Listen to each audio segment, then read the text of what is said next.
A sealed door waits beneath the stone paws of the Great Sphinx. This is the legend of a secret chamber that no one can enter, a vault locked away for thousands of years. By the end of this exploration, you will understand the compelling mix of hard science and ancient prophecy that keeps this mystery alive. We will examine why cutting-edge technology has detected hollow spaces, yet why the Egyptian authorities absolutely forbid anyone from digging.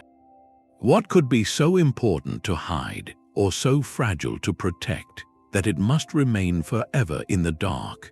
What does our obsession with a locked room say about our desire to know the past? At dawn, the first light of the sun catches the Sphinx's face, a moment that has repeated for over 4,500 years. This is not simply a statue, but a transformation of the very landscape itself.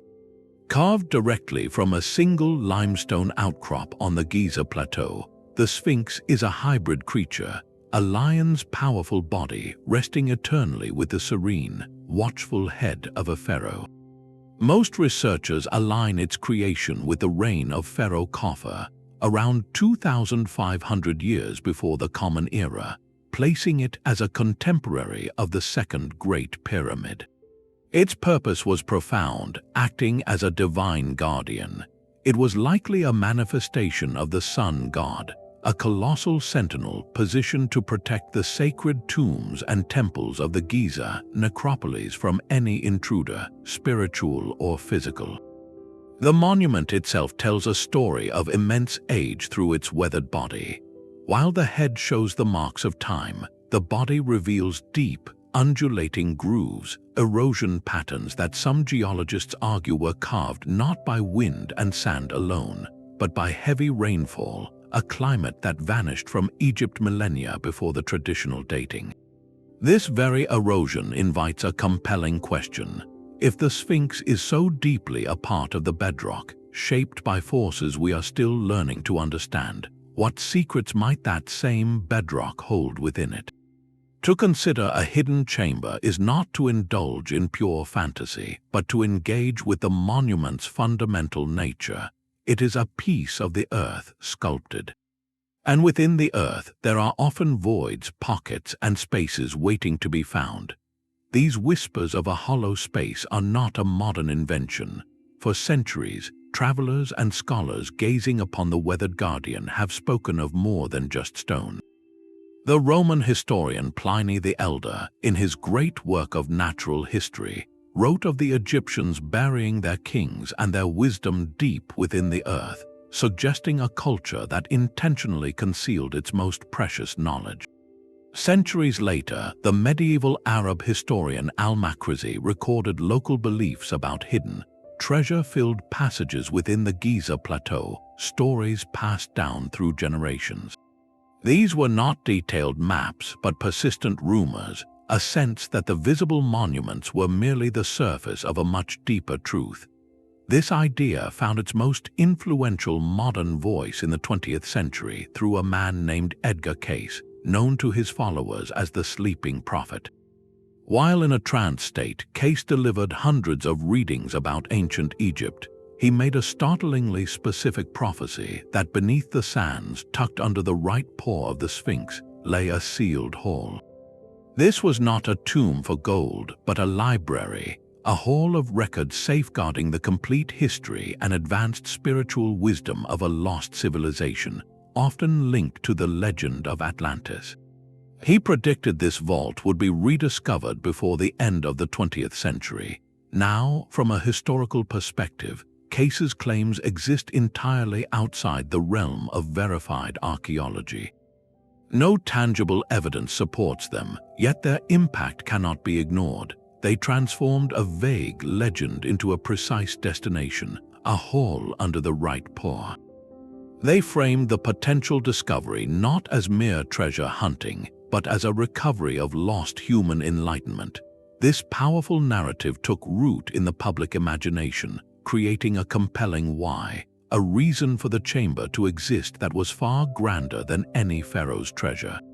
It provided the emotional fuel that would drive generations of seekers and eventually color the interpretation of scientific data. The question shifted from, is there a room, to what profound secret could possibly be worth sealing away for all time. The legend needed a physical foundation, and in the 1920s that foundation began to emerge from the sand. For centuries, the Great Sphinx had been buried up to its shoulders, a disembodied head watching from a sea of dunes. The monumental task of freeing it fell to a French engineer named Émile Baraize, working for the Egyptian Antiquities Service. His project, which spanned over a decade from 1925 to 1936, was a feat of endurance, moving countless tons of sand by hand, and with machinery to reveal the colossal body of the guardian for the first time in living memory. This was not a treasure hunt, but a systematic restoration, yet what Baraize uncovered would fuel the very theories he likely dismissed. As his team cleared the immense stone pores and the surrounding enclosure walls, they discovered something intriguing. The Sphinx was not a solid block. Within its weathered form were small, empty niches and narrow, winding tunnels. These passages were not grand hallways, but cramped, rough-hewn conduits that burrowed into the limestone. Archaeologists concluded these were almost certainly the work of ancient treasure seekers, individuals who, perhaps centuries or even millennia ago, had probed the monument in their own search for hidden wealth. They found nothing of material value, and Baraize's own work revealed no sealed doors or grand libraries. Yet the implication was profound. The official excavation proved the Sphinx possessed an internal anatomy. It was not impenetrable. The very presence of these old tunnels, even if they led to dead ends, demonstrated that the idea of hollow spaces within the Guardian was not a modern fantasy, but an ancient suspicion. This physical evidence transformed the chamber theory from a matter of pure speculation into a legitimate archaeological question. If treasure hunters of the past had tunneled into it, and if natural voids could exist in the limestone, then what might lie in areas those ancient diggers never reached? Baraize's work, which aimed to clarify the monument's history, ironically deepened its central mystery. He had cleared the sand, but in doing so, he had uncovered the first tangible clues that the Sphinx might still be keeping its deepest secrets. The legends now had a physical stage, but the truth remained buried. Science would need to listen to the stone itself. In the early 1990s, the mystery of the Sphinx entered a new era, moving from speculation and excavation into the precise realm of geophysics. Two independent research teams, one from Florida State University and another from Waseda University in Japan, arrived at the Giza plateau with sophisticated equipment. Their goal was not to dig but to see, using technology that could peer through solid rock. They employed methods like seismic refraction and ground-penetrating radar. Think of it as a sonogram for the Earth. Just as sound waves can create an image of a baby in the womb, these tools send vibrations or radar pulses into the ground. When those signals hit a change in density, like the boundary between solid limestone and an open cavity, they bounce back differently. The patterns of these echoes are then interpreted to map what lies below. What these teams reported sent shockwaves through both academic and alternative history circles. Their data suggested anomalies, distinct areas where the returning signals indicated possible hollow spaces. One such anomaly was located directly beneath the Sphinx, between its massive front paws. Another was detected along its northern flank. On paper, these were just blips on a graph, zones of acoustic ambiguity. But in the context of the Sphinx, they were electrifying. The scientific data seemed, for the first time, to give a potential address for the legendary Hall of Records. Yet science thrives on debate, not confirmation. The immediate and fierce controversy was not about the data itself, but about its interpretation. The plateau's bedrock is cast limestone, a type of stone naturally dissolved by water over eons, creating Swiss cheese-like networks of fissures, sinkholes, and cavities. The official archaeological position, articulated by Egypt's Supreme Council of Antiquities, was that these anomalies were almost certainly just such natural geological features. They were voids, yes, but voids formed by the slow drip of water, not by the tools of ancient architects. The researchers, however, noted that the shapes and signatures of some anomalies appeared unusually regular, hinting at human modification. This is where the modern mystery truly crystallizes. We had moved from asking, "Is there a chamber?" to a far more complex question: what exactly had the machines heard? Was it the echo of a forgotten library, or simply the ancient whisper of a water-carved grotto? The technology could detect a void, but it could not read a plaque on the wall. This scientific ambiguity created a perfect stalemate, a rift between what might be and what could be naturally explained. It provided just enough evidence to keep the dream alive, and just enough doubt to keep the shovels firmly in storage. The stone had spoken, but its language remained frustratingly open to translation. Of all the echoes detected by science, one location rings louder than any other in the realm of speculation. The area beneath the Sphinx's right forepaw has become ground zero for the mystery. Detailed reports from those seismic surveys in the early 1990s described something startlingly specific. The data suggested not just a vague hollow, but a distinct rectangular cavity. Its dimensions were estimated at approximately 25 feet long by 12 feet wide and about 15 feet deep, lying directly under the immense stone paw. To visualize that, it is a space roughly the size of a modest living room or a large walk-in closet deliberately carved from the living bedrock. This is not the small, rough-hewn tunnel of an ancient treasure hunter. Its reported shape implies intention, architecture. This anomaly stands in stark contrast to the known space between the Sphinx's paws. There, resting against the guardian's chest, sits the granite dream stela, erected by Pharaoh Thutmose IV in the 14th century before the Common Era. The niche housing this stela is an open, shallow recess, a later addition to the monument's base. The potential chamber beneath the right paw is something entirely different. It is not an addition, but a possible subtraction, a space removed from the stone and then sealed over, hidden beneath the very foundation of the statue itself. This distinction is crucial. One space is public, commemorative, and historical. The other, if it exists, is private, concealed, and utterly enigmatic. The reason this particular anomaly captured the global imagination is a perfect storm of coincidence and prophecy.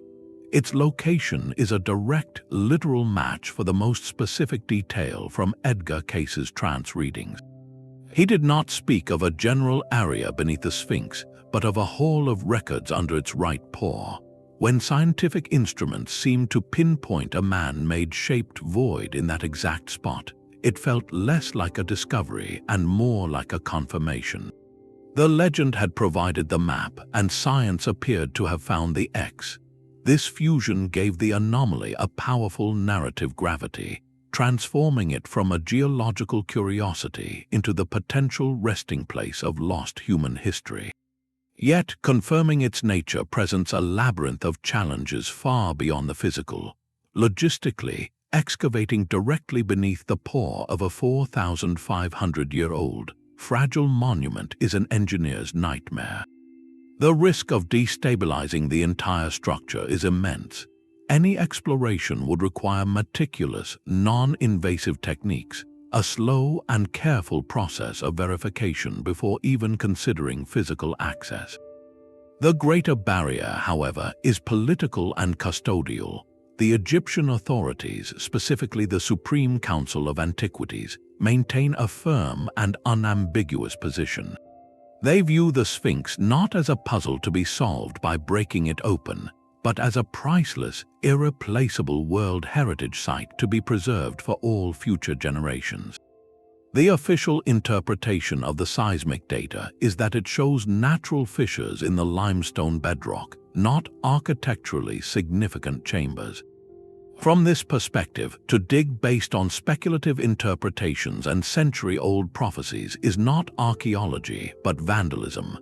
It is a conflict between two very different ways of valuing the past, one seeking definitive answers, the other prioritizing eternal stewardship.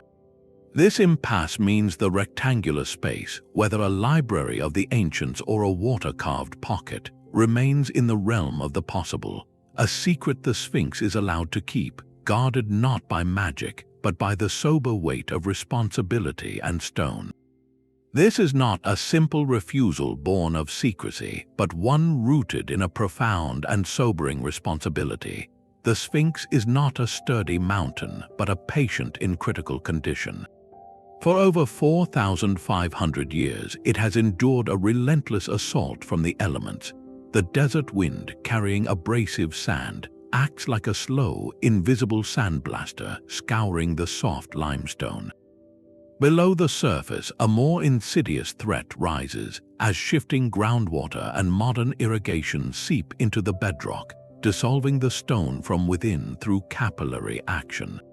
Salt crystals form in the pores, expanding and fracturing the monument from the inside out. Perhaps most damaging of all were well-intentioned but flawed attempts to save it. Throughout the 20th century, restoration projects often used modern cement and mortar to patch erosion. Unlike the original stone, these hard, non-porous materials trapped moisture inside, accelerating decay in a cruel paradox where the cure worsened the disease. The monument we see today is a survivor, but a fragile one held together by ongoing, meticulous conservation. To understand the official position, one need only listen to the voice that has defined Egyptian archaeology for decades, Dr. Zahi Hawass. As former Minister of State for Antiquities, he has been the public face of this protective stance. He consistently frames the issue not as a mystery to be solved, but as a legacy to be guarded. His argument is straightforward and powerful. The Sphinx belongs not just to Egypt, but to all of humanity and to every generation yet to come. The potential knowledge gained from drilling into a seismic anomaly is speculative, a mere possibility. But the risk of such an invasive procedure is concrete and catastrophic. Excavating beneath the pores is not like digging in open sand. It is like undermining the foundation of a colossal, ancient statue already under immense structural stress. The weight distribution could shift, leading to cracks, subsidence, or even a partial collapse. Would any responsible guardian gamble the entire monument on the chance of finding a chamber that most experts believe is a natural cavity? The answer from Egyptian authorities is a resolute and unwavering no. This perspective reframes the entire quest. It transforms the hidden chamber from a treasure to be claimed into a secret the Sphinx itself may need to keep in order to survive. The greatest barrier to entry is not a sealed door, but the immense weight of preservation, the understanding that some questions must remain unanswered so that the question itself can endure for another 1,000 years. But a locked door is one kind of barrier, and a flooded vault is another entirely. The single greatest physical threat to any potential chamber is not a curse, but water. The Giza Plateau sits atop a dynamic and rising water table, a hidden sea fed by modern agriculture and the relentless, life-giving flow of the nearby Nile. For decades, the limestone bedrock has been acting like a sponge, drawing this saline groundwater upward through capillary action. This isn't a gentle trickle, but a pervasive, corrosive saturation. If a man-made cavity does exist beneath the Sphinx, the laws of physics suggest it is almost certainly filled with this mineral-rich brine. The environment inside would be one of silent, total destruction. Any organic material left within, the very substances that could carry the records of a lost age, would have faced an unimaginably hostile fate. Papyrus scrolls, wooden chests, linen bindings, leather codices, all of it would have been submerged in a salty soup that promotes rapid microbial growth and chemical decay. Over centuries, such artifacts would first become waterlogged pulp, then dissolve entirely, leaving behind perhaps only the faintest ghost of their existence in the form of chemical stains on the chamber walls. The tragic irony here is profound. The very act of sealing a chamber to protect knowledge from human hands might have guaranteed its annihilation by a natural force. A hall of records could have become, long ago, a hall of brine where information was not hidden but erased. This presents a conservation nightmare that dwarfs the engineering challenge of entry. Even if permission were miraculously granted and engineers could safely reach a sealed space, what would they find? The immediate danger would be the moment of breach itself. The sudden influx of oxygen into a space that has been anoxic for millennia could cause any remaining fragile materials to literally crumble to dust upon contact with the air, a process known as rapid oxidative decay. Stabilizing such an environment, pumping out corrosive water while controlling humidity and temperature to preserve any potential residues, would be a task of monumental complexity and cost, a race against time from the very first second of discovery. This water table conundrum forces us to confront a sobering possibility. The greatest secret the Sphinx guards may not be a library of wisdom, but an empty room or a chamber holding only the silent, dissolved echoes of what once might have been. It adds a layer of poignant tragedy to the quest, reminding us that time is an ocean, and some treasures are meant to be lost to the deep. The architecture of the Old Kingdom provides a blueprint for the impossible. To understand what might lie hidden beneath the Sphinx, we must look at what its builders were already capable of creating in plain sight. Their mastery over stone was not limited to pyramids reaching for the sky, but extended deep into the earth itself, into a world of intentionally buried chambers and symbolic underworlds. One of the most compelling parallels lies just a short walk away beneath the stone causeway of the Great Pyramid. Here, descending through layers of bedrock, is a feature known as the Osiris shaft. Discovered in the 1930s but only fully explored decades later, this is not a simple pit. It is a meticulously engineered, three-level subterranean complex. A vertical shaft plunges down through solid limestone to a flooded chamber, then continues even deeper to a third, dry room supported by massive granite pillars. Within this deepest crypt, archaeologists found an empty, black granite sarcophagus. The name Osiris, god of the afterlife and rebirth, was given to this place because its layered, watery depths perfectly mirrored ancient Egyptian conceptions of the underworld. This was not a tomb for a king, but likely a symbolic burial place, a ritual space dedicated to the cyclical myth of death and resurrection. Its existence proves that the pyramid builders conceived of and constructed profound, multi-level chambers far below the desert surface, spaces designed for ceremony, not for storage.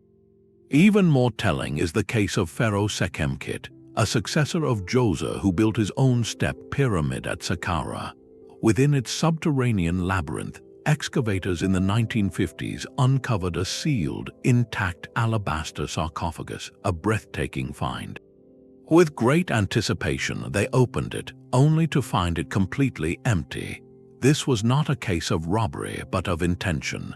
Many Egyptologists now believe this beautiful vessel was never meant to hold a physical body.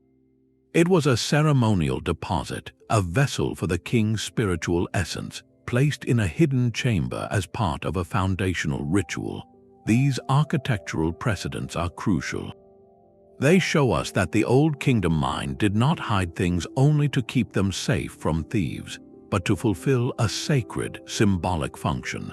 A sealed, empty chamber was not a failure or a mystery to them. It was a success, a completed act of profound religious significance.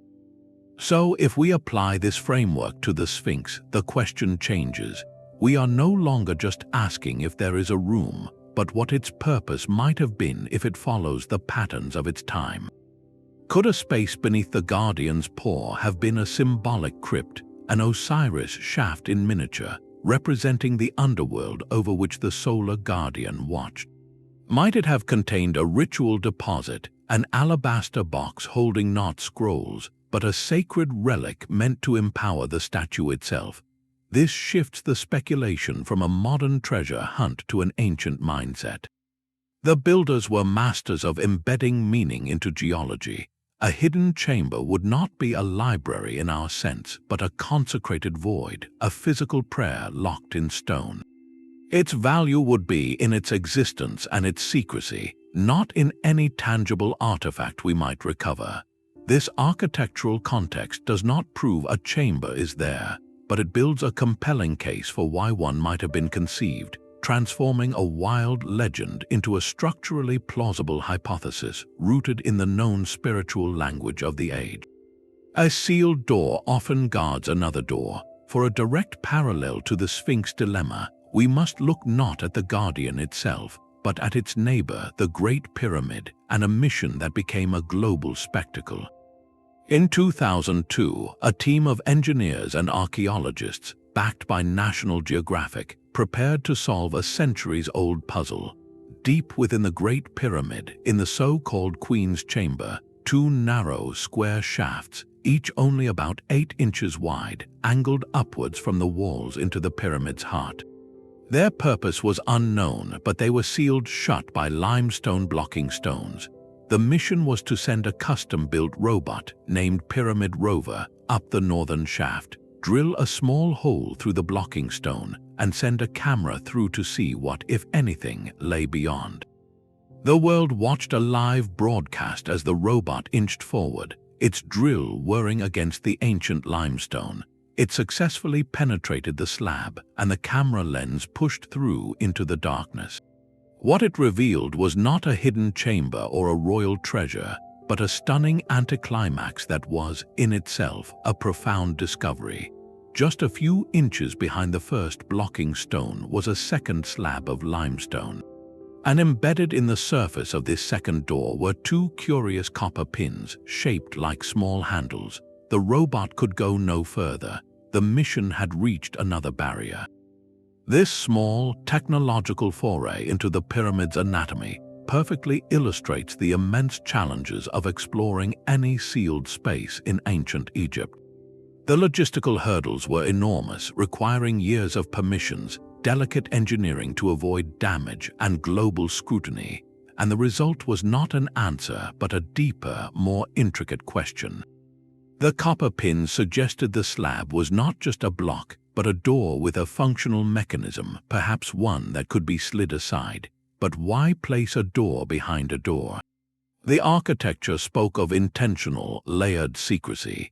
If accessing a simple 8-inch wide shaft, whose entire length was known and mapped, required this much effort and yielded yet another sealed barrier, then consider the exponentially greater challenge of a potential chamber beneath the Sphinx. That would not be a narrow, defined corridor, but a potential void of unknown size and depth, located directly under the fragile foundation of a world monument. The bureaucratic permissions alone would be a labyrinth far more complex than the Queen's Chamber shaft. The engineering would require not a small robot, but potentially ground-penetrating sonar, microcameras, and stabilization work on a scale never before attempted at Giza. And if, after all that, an entry point was achieved, the lesson from the pyramid is clear. The first door is never the last. A chamber under the Sphinx would likely not be a single room waiting openly. If it is man-made and meant to protect something, its design would almost certainly involve successive barriers, perhaps an antechamber, a second sealed portal, or even a blind passage meant to deceive. The copper pins in the pyramid remind us that the ancient architects were masters of meaningful obstruction. They did not simply hide things, they designed journeys to them with checkpoints and seals. Each barrier served a purpose, whether ritualistic or practical, slowing progress and demanding reverence. So, while the Queen's Chamber shaft is a separate puzzle, its lesson echoes directly into the sands around the Sphinx. It demonstrates that in ancient Egypt, the most profound secrets were protected not by a single lock, but by a series of them, a philosophy of security that respected the determination of future seekers while testing their resolve at every turn. A robot's camera glimpsed a second door, but our vision has grown far wider. In the 21st century, the quest to see through stone has moved from the ground to the very edge of space, giving rise to a revolutionary field known as satellite archaeology. Scientists can now analyze high-resolution imagery from orbit, looking not for chambers themselves, but for subtle clues on the surface. They search for patterns in vegetation growth, slight depressions in the earth, or variations in soil moisture that might betray the presence of buried walls or voids below. This is a bird's-eye view of history, a way to map entire ancient landscapes invisible to the eye on the ground. While this technology surveys vast areas, another set of tools examines monuments with a doctor's precision. The most ambitious of these efforts is the ongoing ScanPyramids project, an international mission applying cutting-edge physics to Egypt's oldest wonders. Their toolkit sounds like science fiction. One method is muon tomography. Cosmic rays from deep space constantly rain down on Earth, and as they pass through solid matter, they produce fleeting particles called muons. Dense stone absorbs more of these muons, while hollow spaces allow more to pass through. By placing sensitive muon detectors inside the Great Pyramid, scientists can essentially take an X-ray of its internal structure, counting the particles to map out densities and voids. Alongside this, they use infrared thermography. This involves taking precise temperature readings of the pyramid's surface at different times of day. Stone heats up and cools down at a rate dependent on its density and composition. A solid block of limestone will retain and release heat differently than a block hiding an air pocket behind it. During the ScanPyramids mission, these thermal scans revealed several striking anomalies, particularly on the eastern side of the Great Pyramid, where certain limestone blocks showed significantly different temperatures than their neighbors, hinting at possible unknown cavities behind them. The project did not find a new grand chamber, but it proved that even the most studied monument in the world still holds architectural surprises detectable only by feeling its ancient stone breathe. This leads us directly back to the Silent Guardian. If thermal imaging can detect hidden gaps in the Great Pyramid's casing, what might it reveal about the Sphinx? The principle is compelling. On a cool desert night, as the stone of the Sphinx slowly releases the sun's heat stored from the day, a high-resolution thermal camera could, in theory, paint a revealing picture. Areas of solid bedrock would cool at one predictable rate, but a section of stone covering a hollow space, an insulating layer of air beneath it, would likely cool faster or slower, creating a thermal signature, a hot or cold spot invisible to the naked eye. Such a scan could pinpoint areas for further, more targeted investigation without ever touching the monument. The potential is tantalizing, yet the reality is one of frustrating limitation. While small-scale thermal studies and ground-penetrating radar surveys have been conducted around the Sphinx, a comprehensive ScanPyramid-style mission dedicated solely to the Guardian has not yet been undertaken. The reasons are again a mix of preservation concerns, bureaucracy, and the sheer complexity of scanning a complex, uneven, and deeply weathered statue. So we are left in a curious limbo of capability. We possess the technology to listen to the Sphinx's heartbeat, to feel for its hidden pockets with non-invasive fingertips of light and particles. But we have not yet fully applied it. This means the most promising clues to the chamber mystery might not lie in ancient texts or seismic echoes from decades past, but in data we have yet to collect, in a thermal portrait of the Guardian taken under the cold light of the stars. It is a testament to our times that the greatest barrier to knowledge may no longer be a lack of tools, but the immense patience required to use them on a treasure the world refuses to risk. The story of the Sphinx is not just written in stone, but in the complex politics of the modern world. This monument is far more than an archaeological site. It is a profound symbol of Egyptian national pride and a vital pillar of its economy. Every year, millions of visitors travel to Giza, drawn by the silent guardian, generating essential revenue and global cultural capital. This reality places the Egyptian authorities in a unique position of immense responsibility and delicate power. They are not merely caretakers of ruins, they are the stewards of a national icon and the gatekeepers of its narrative. Every decision, from granting a research permit to a foreign university to announcing a new finding, is therefore a deeply political act, weighed for its impact on cultural sovereignty, academic prestige, and the world's perception of Egypt's history. The potential discovery of a secret chamber is perhaps the most powerful narrative of all. It is a story that could redefine history, attract unprecedented global attention, and reshape the legacy of an entire civilization. Such a revelation is not something any nation would leave to chance or to outside interpretation. The Egyptian state, through its Supreme Council of Antiquities, would understandably demand absolute control over the process, the messaging, and the credit. This introduces a fascinating layer of modern intrigue to the ancient puzzle. The question is no longer just what might be hidden, but who gets to define what it means. A major discovery announced by a foreign team could be framed as a foreign conquest, an extraction of national treasure. The same discovery, announced by Egyptian authorities as the fruit of national expertise and careful stewardship, becomes a triumph of national heritage. This dynamic inevitably shapes the research itself. It encourages collaboration but also demands deference. It means that the most sensational theories, often promoted from outside the academic mainstream, are met with firm, official skepticism, not only on scientific grounds, but to protect the integrity of the historical narrative Egypt presents to the world. The chamber, if it exists, is therefore locked behind multiple doors, one of stone and one of state. This political dimension helps explain the cautious, measured pace of exploration.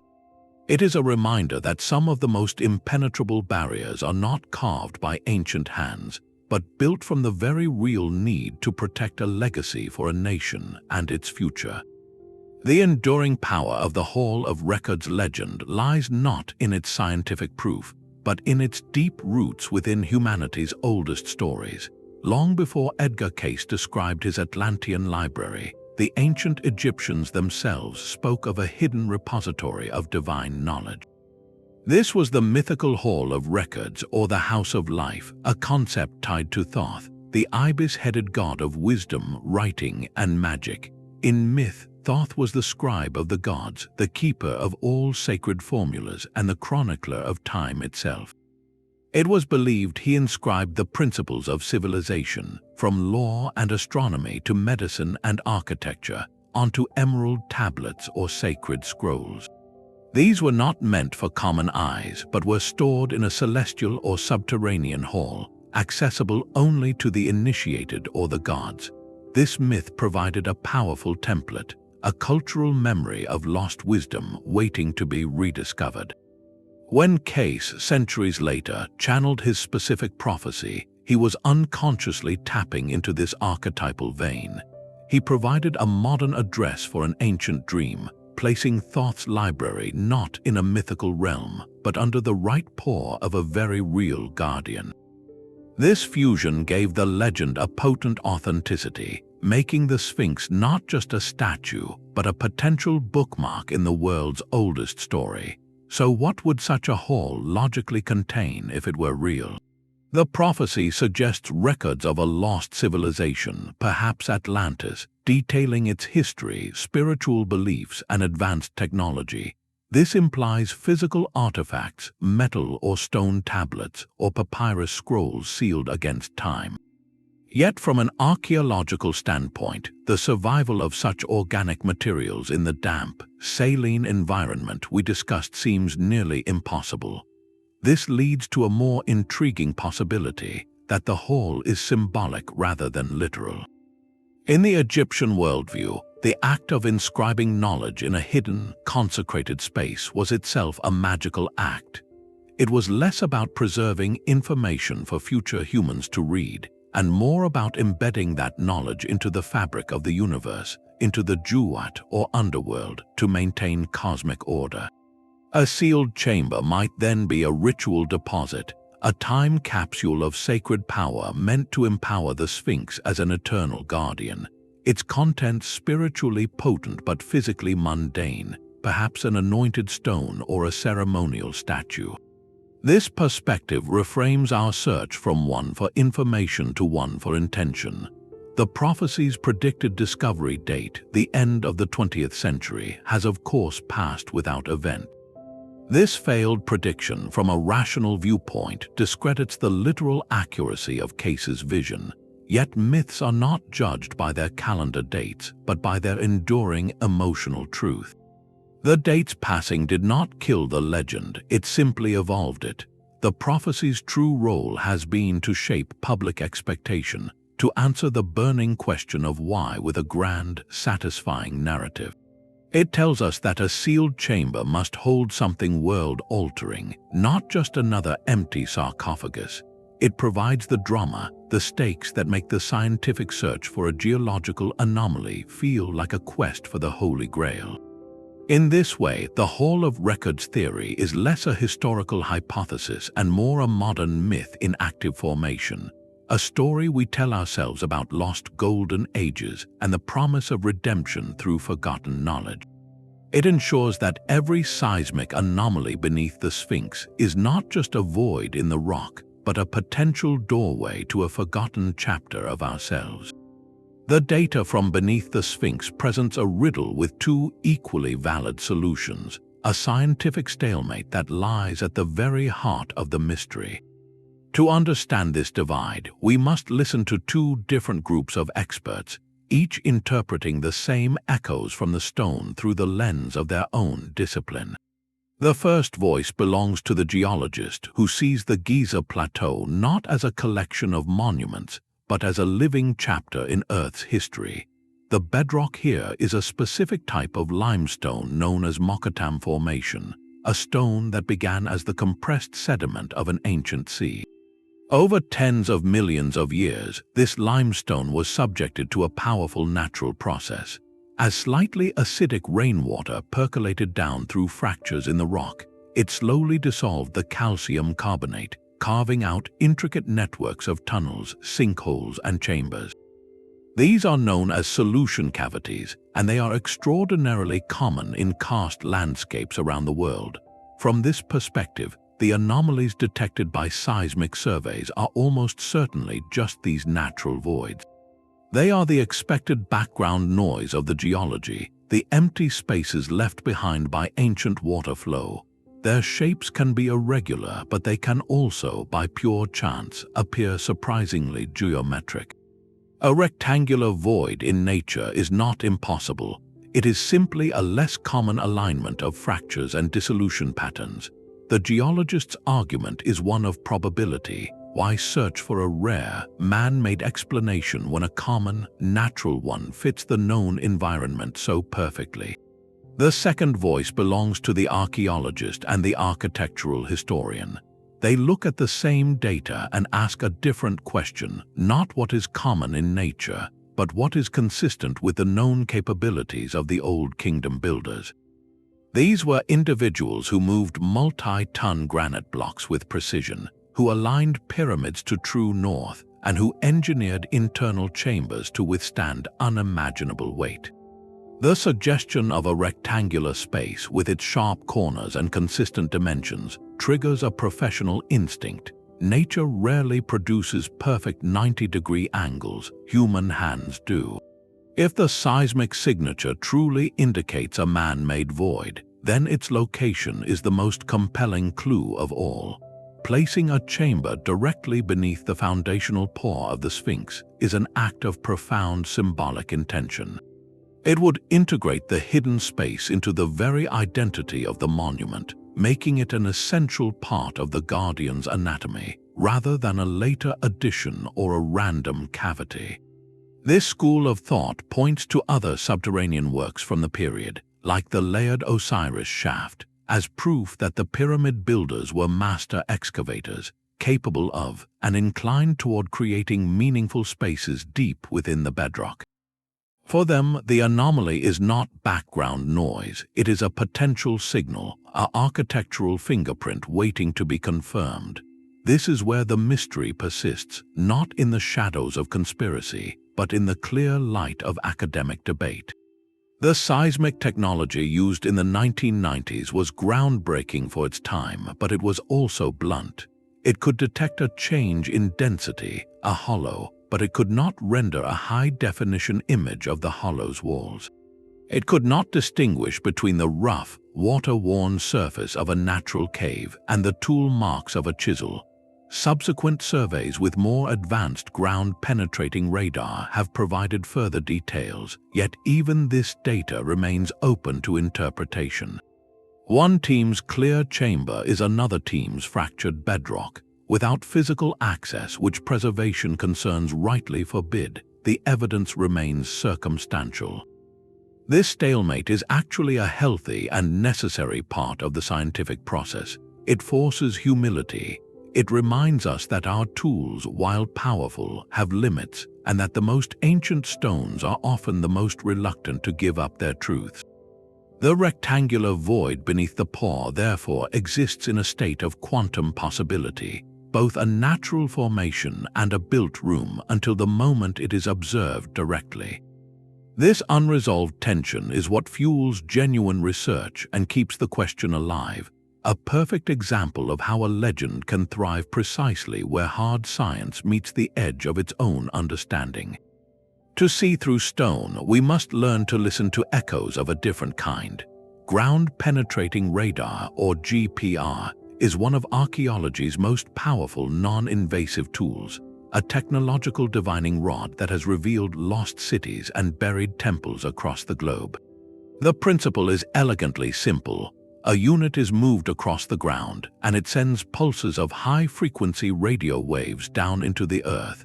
When these waves encounter a change in the subsurface, like the boundary between soil and a stone wall, or solid rock and an empty cavity, some of the energy bounces back to a receiving antenna.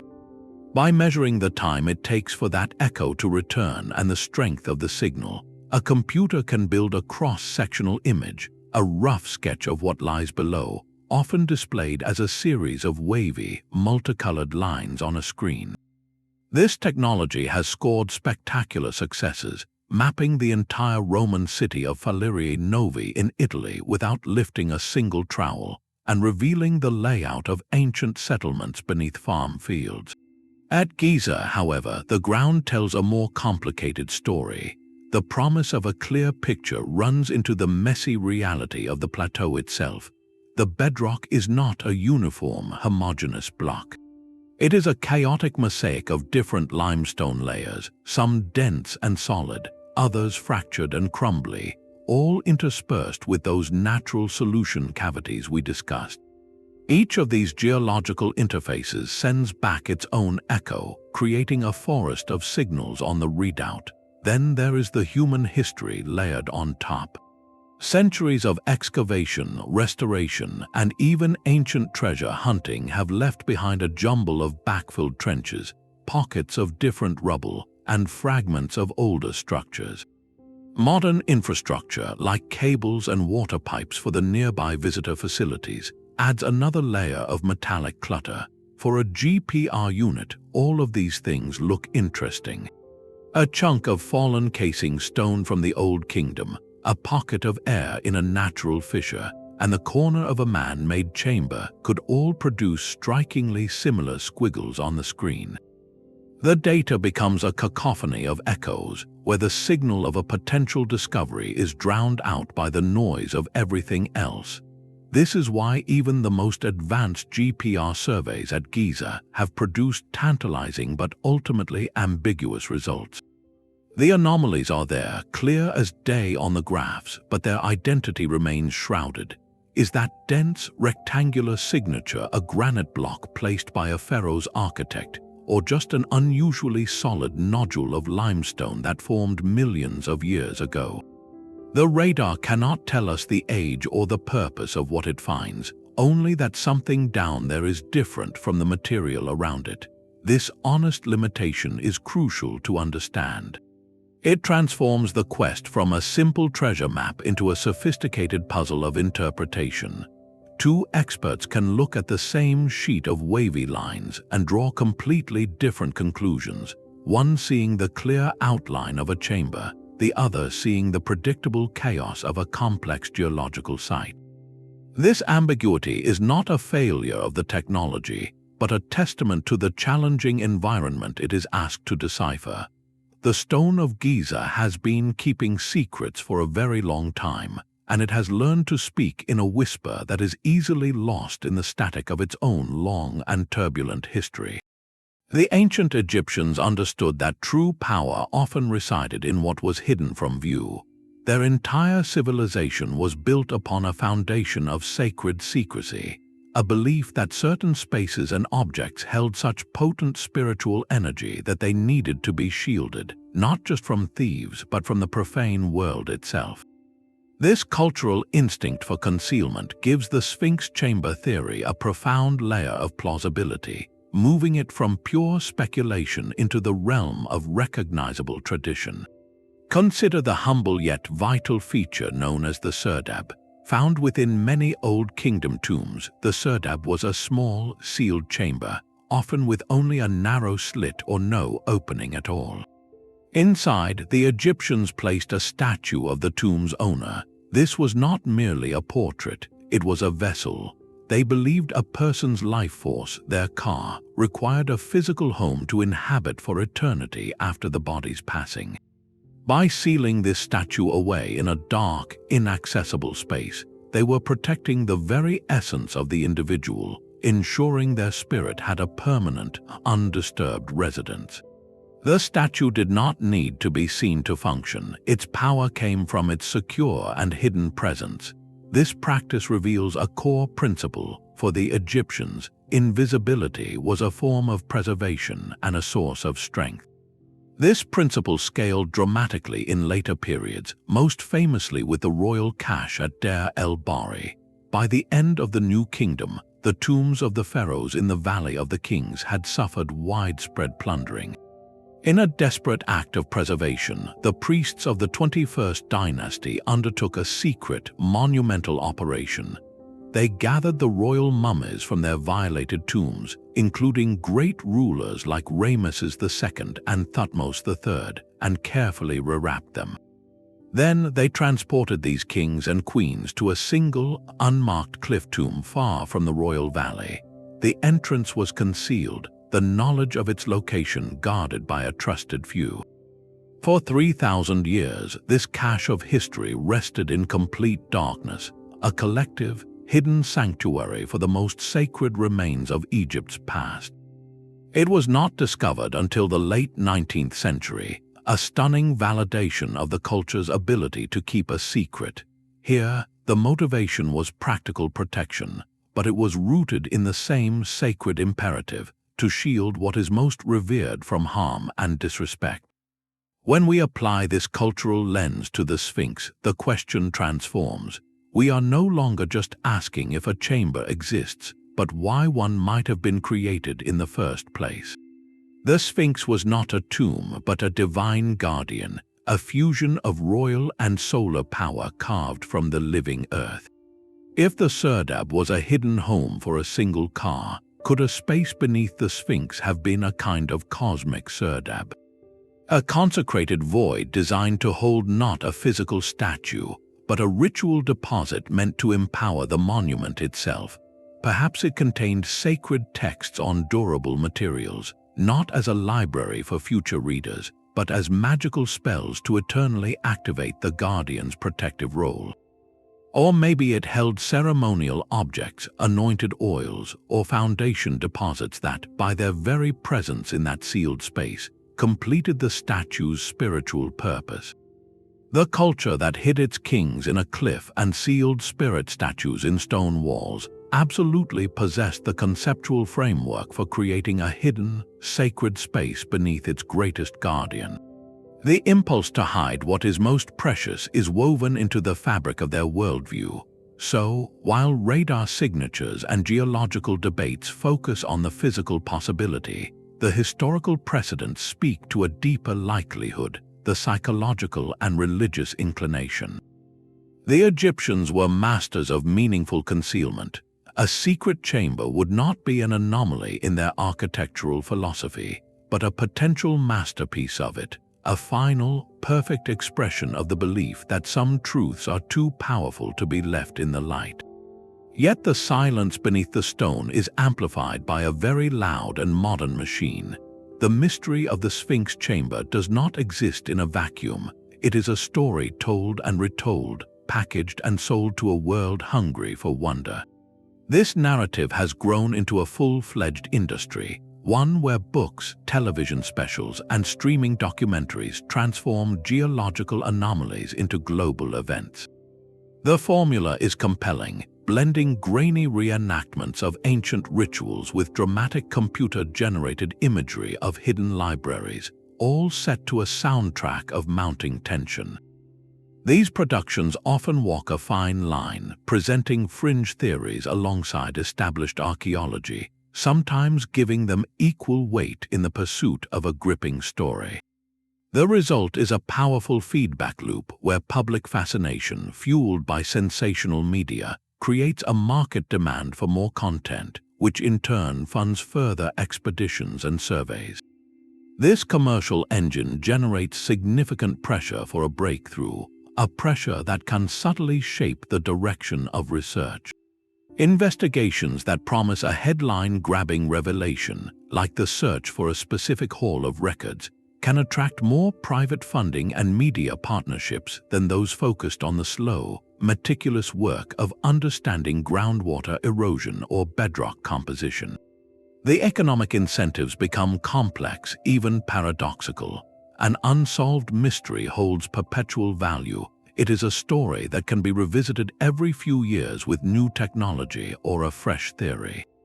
A mystery solved, however, carries a finality that can end the narrative.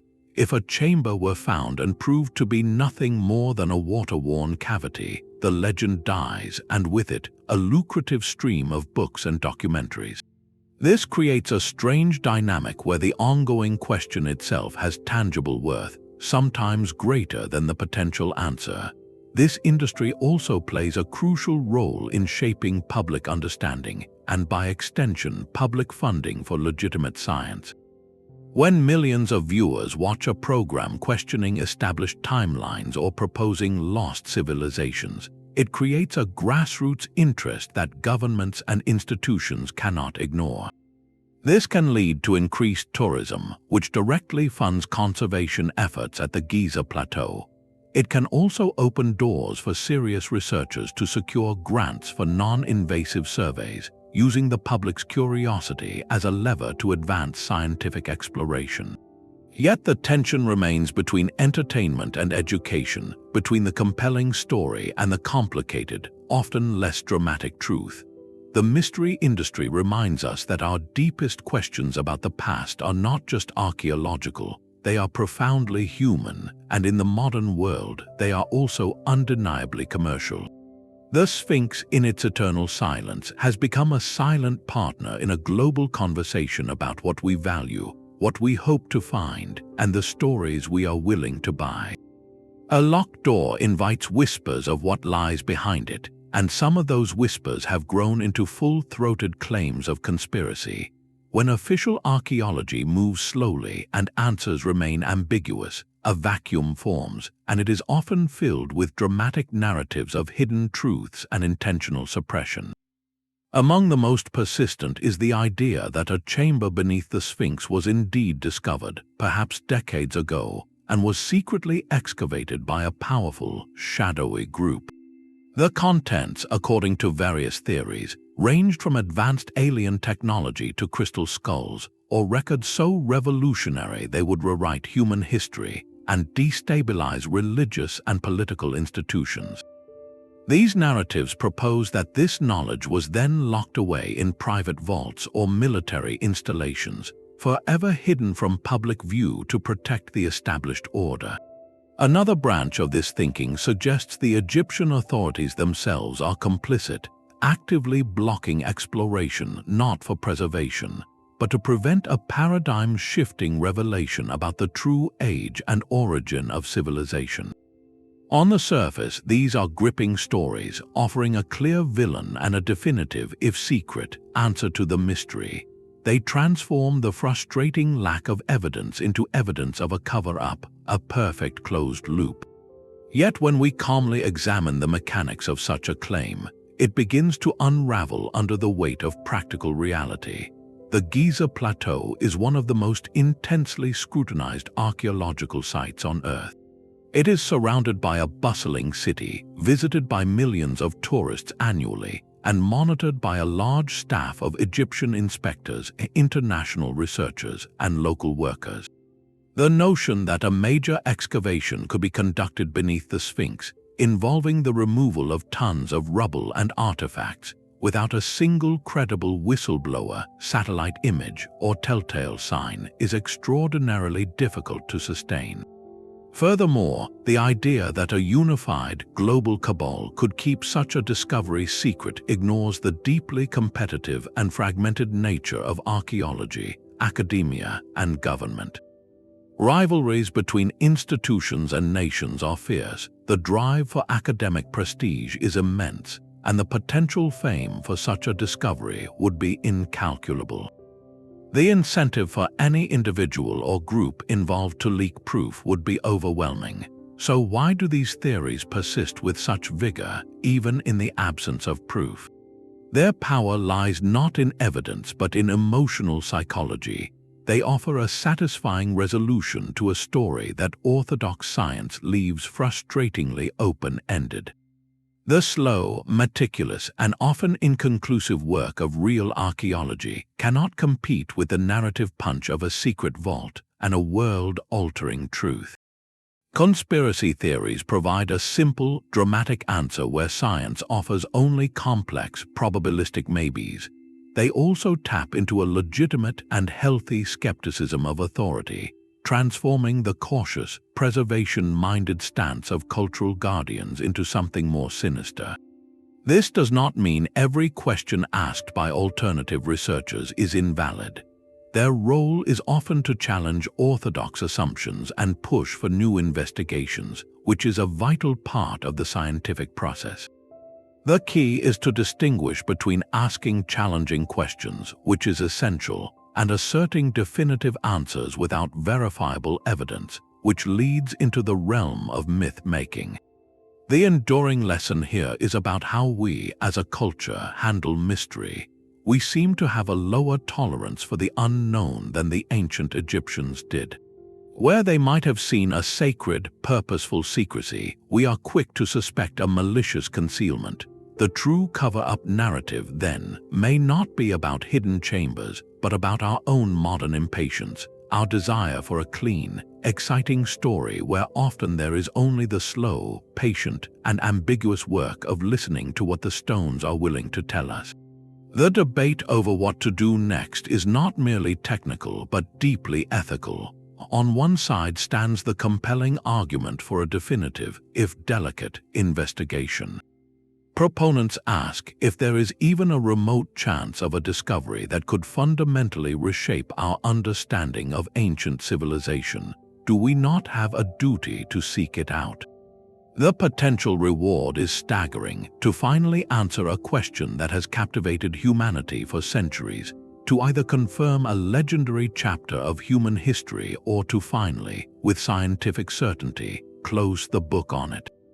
The tools exist for a minimally invasive probe, they argue, perhaps a fiber optic camera threaded through a borehole no wider than a finger, designed to see without touching, to confirm a void's nature without ever entering it.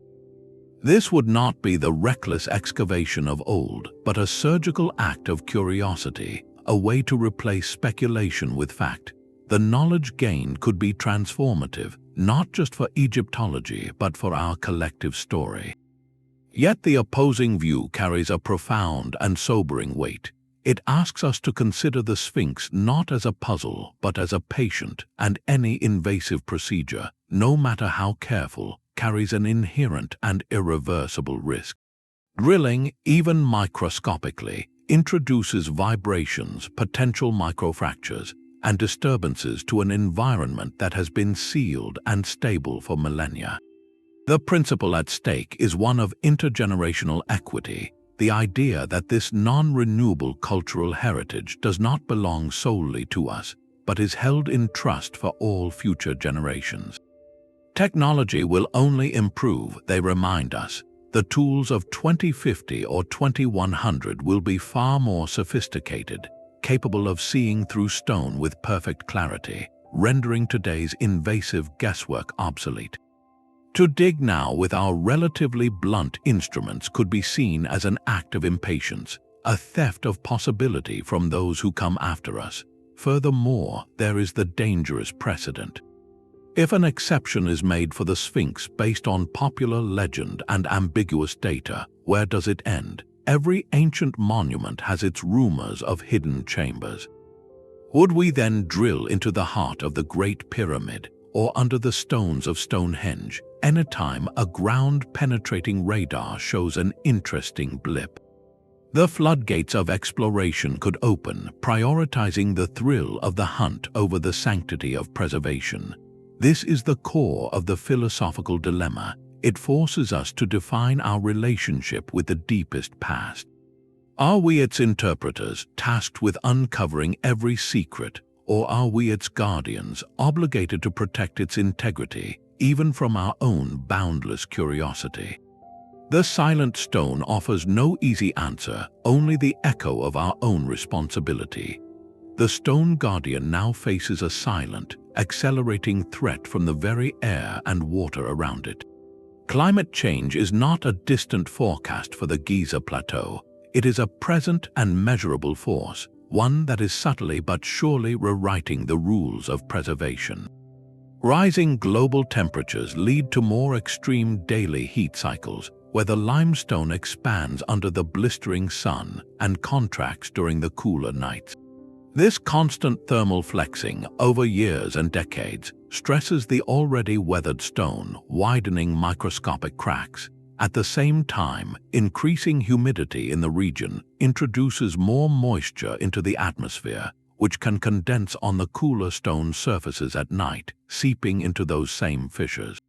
This moisture carries with it the salts drawn up from the rising groundwater, and as the water evaporates under the morning sun, the salts crystallize. These crystals expand with immense force, acting like microscopic wedges that pry the stone apart from within. This process, known as salt crystallization, is one of the most destructive forces affecting ancient monuments in arid regions, and it is being supercharged by our changing climate. The erosion is no longer a matter of centuries. It is a race against a ticking clock, where each passing year weakens the structural integrity of a 4,500-year-old sentinel. This urgent reality forces a profound shift in how we view the mystery beneath its paws. The question of hidden chambers is no longer purely an archaeological or philosophical puzzle. It becomes a potential structural risk assessment. If significant voids do exist within the bedrock foundation, they represent points of inherent weakness in the monument's geology. As the surrounding stone deteriorates from salt and thermal stress, the stability of any hidden space could be compromised, leading to subsidence or internal collapse that might, in a worst-case scenario, manifest on the surface. This transforms the motivation for investigation. Comprehensive, non-invasive surveys using the latest ground-penetrating radar and thermal imaging may soon transition from an exploratory luxury to a preservation necessity.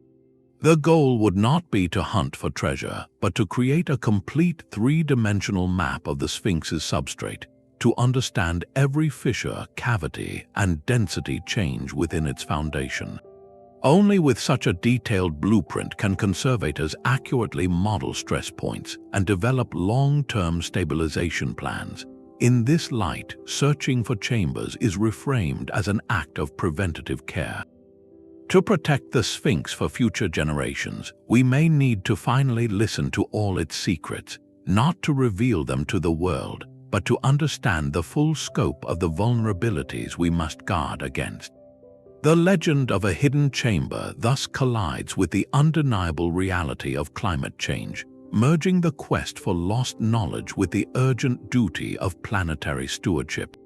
The greatest secret we uncover might not be a library, but the precise map of fragility that allows the Guardian to stand for another 1,000 years. We can now walk around the Sphinx without ever leaving our homes. This is the promise of digital archaeology, a field that builds perfect replicas in the virtual world where no stone can be harmed. Using a technique called 3D laser scanning, specialists have mapped every contour, crack, and weathering pattern on the monument's surface with millimeter precision. Millions of laser points bounce off the stone, recording its exact shape to create what is known as a digital twin, an immortal electronic copy of the aging Guardian. This model is far more than a pretty picture. It is a powerful scientific instrument. Engineers can feed this data into simulation software to ask critical what-if questions.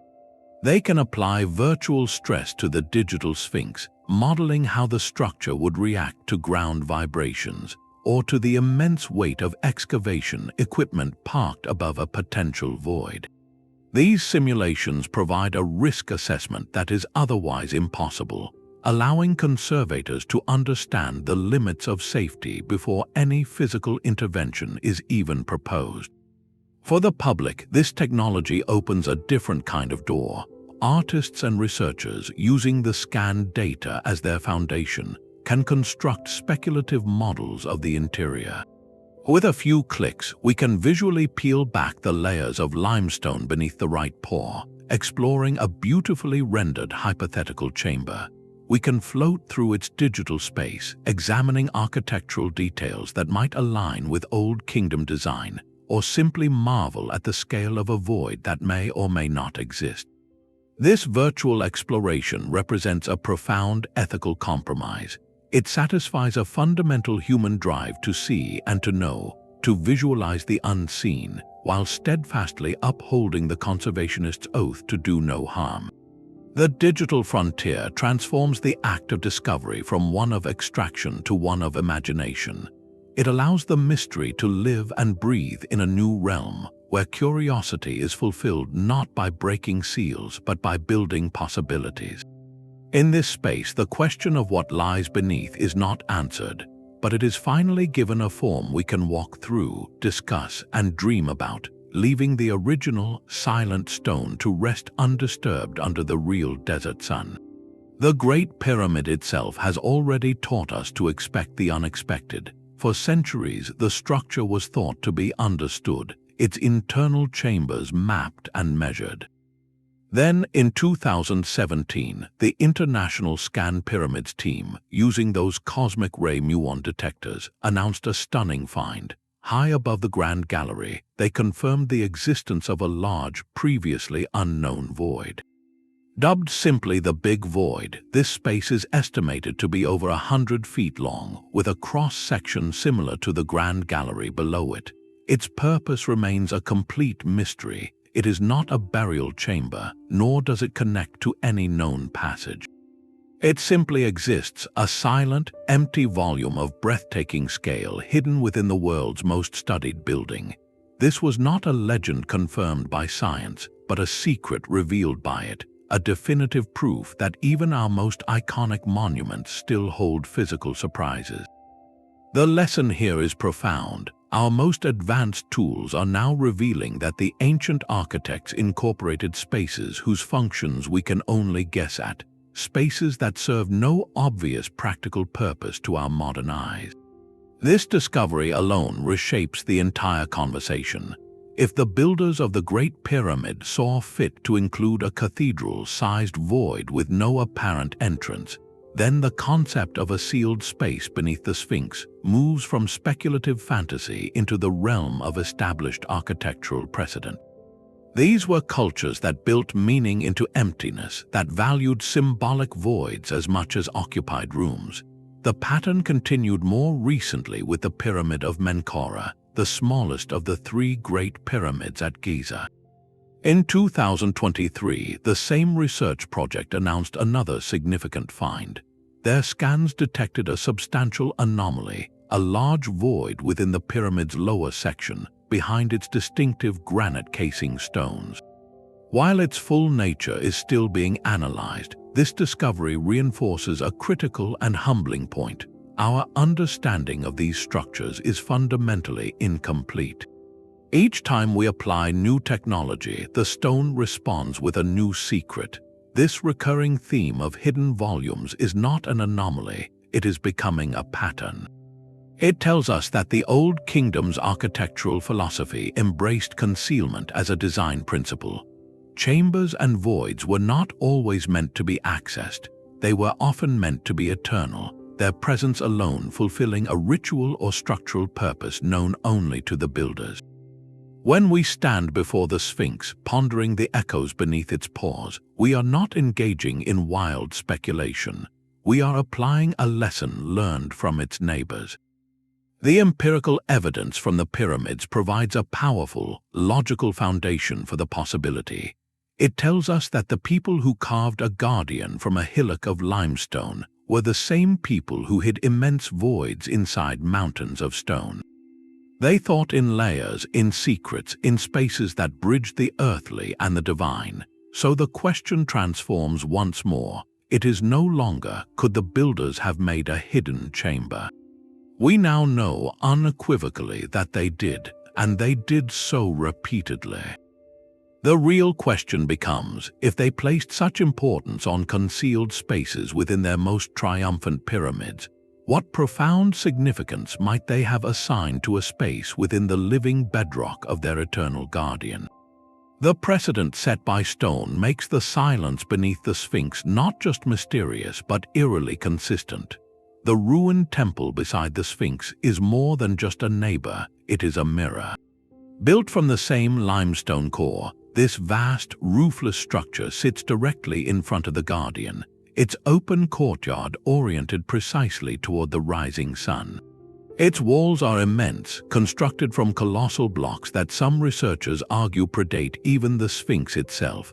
Within its stark, rectangular plan, archaeologists have identified two central sanctuaries, each once housing an altar. This was not a temple for public gathering, but a restricted, ritual space, likely dedicated to the cult of the sun god and the royal power embodied by the Sphinx. The presence of these twin altars suggests a duality of purpose, perhaps for offerings to the northern and southern aspects of the kingdom, or to different facets of the divine. This architectural sibling forces us to widen our gaze. The search for a hidden chamber has always focused laser-like on a point beneath the pores. But what if that point is not an end, but a node in a network? The temple's very existence, sharing the same bedrock and celestial alignment, implies a unified ceremonial complex. It is logical to consider that the architects, who thought in terms of symbolic pathways and ritual procession, might have physically linked these two powerful sites. The theory emerges not from prophecy but from practicality and precedent. Across ancient Egypt, temples were often connected to tombs or sacred statues via underground passages, creating a hidden circulatory system for priests to perform ceremonies unseen. Could a tunnel have once run from the inner sanctum of the Sphinx temple, beneath the open courtyard, and into the bedrock beneath the guardian itself? Such a passage would transform a hypothetical chamber from an isolated vault into an active part of a liturgical landscape. It would be a destination reached through ceremony, not a treasure chest buried and forgotten. This shifts the entire search parameters. Instead of probing directly under the fragile monument, investigators could look for entrance points within the more stable, already excavated ruins of the temple. Ground-penetrating radar surveys here might seek linear anomalies, straight signatures cutting through the natural chaos of the rock, indicating a deliberate corridor. The chamber, then, might not lie directly under the Sphinx's right paw, but offset, connected to it by a short, sealed passageway originating from the temple's altar area. This configuration makes profound ritual sense. Imagine a high priest performing rites at the temple altar at dawn, then descending through a hidden stairway to a subterranean hall to commune with the guardian's spiritual essence before emerging perhaps near the Sphinx's paws.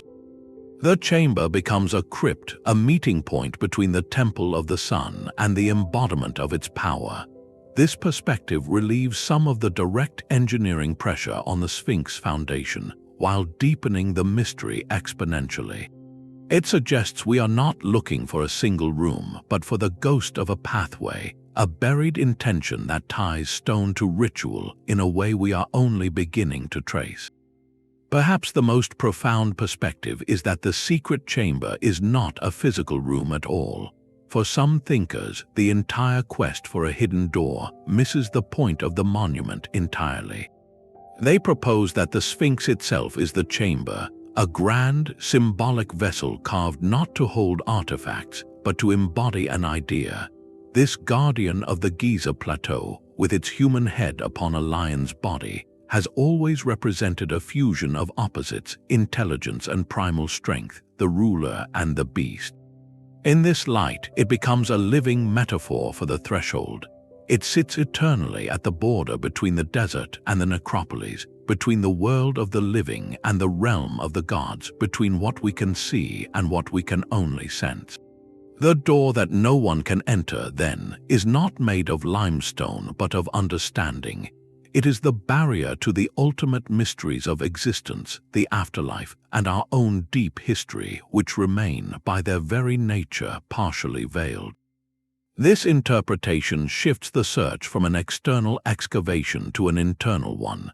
The philosopher and mythologist might argue that the true hall of records is not beneath the sand, but within the collective human psyche, in the stories and symbols we have carried since the dawn of consciousness.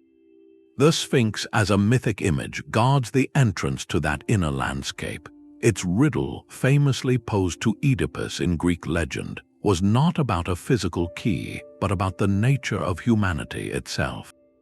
To seek a literal chamber from this viewpoint is to become fixated on the lock while ignoring the profound question inscribed on the door. This does not invalidate the scientific curiosity, but it places it within a much larger, more poetic framework. It suggests that our relentless drive to dig and scan is itself a manifestation of an ancient human urge, the desire to cross that threshold, to know the unknowable. The fact that we are technologically prevented from doing so by preservation and politics mirrors a deeper, existential truth. Some doors are meant to remain closed, not to frustrate us, but to inspire a different kind of exploration. The chamber we cannot enter becomes a mirror, reflecting back our own longing for answers that stone alone can never provide. The final answer may not lie in a new excavation, but in a new way of seeing. As we stand at the edge of a technological renaissance, the tools that could finally map the Sphinx's secrets are moving from theory to reality. One of the most promising frontiers is quantum sensing. Imagine devices so sensitive they can detect the faintest gravitational tug of an underground void or measure infinitesimal magnetic fields disturbed by hidden architecture. These quantum gravimeters and magnetometers, now being refined in labs, promise a leap in resolution far beyond traditional ground-penetrating radar. They wouldn't just hear echoes, they would feel the subtle weight and composition of everything below, potentially rendering a three-dimensional blueprint of the subsurface with astonishing clarity, distinguishing between a natural fissure and a carved wall by the density of the stone itself. Alongside this, scientists are dreaming even bigger with concepts like advanced neutrino tomography. Trillions of these ghostly subatomic particles, generated by the sun and cosmic rays, pass through the Earth every second, interacting barely at all with matter. By placing a detector on one side of the Giza plateau and analyzing how the neutrino stream is subtly shadowed by the density of the rock it passes through, we could, in theory, construct an image of the entire internal structure. It would be the ultimate X-ray, seeing through the entire plateau at once. While this remains a monumental engineering challenge, it illustrates the direction of thought, solving the mystery by looking through the stone with ever more ethereal forms of light. The analysis of data we already possess is also undergoing a revolution. Artificial intelligence, trained on vast libraries of geological and archaeological scans, could be the key to deciphering the ambiguous signals from past seismic surveys.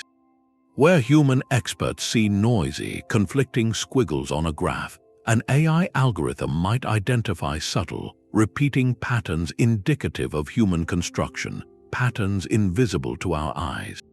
It could cross-reference decades of disparate datasets, from the 1990s seismic work to modern radar scans, synthesizing them into a single, high-confidence model.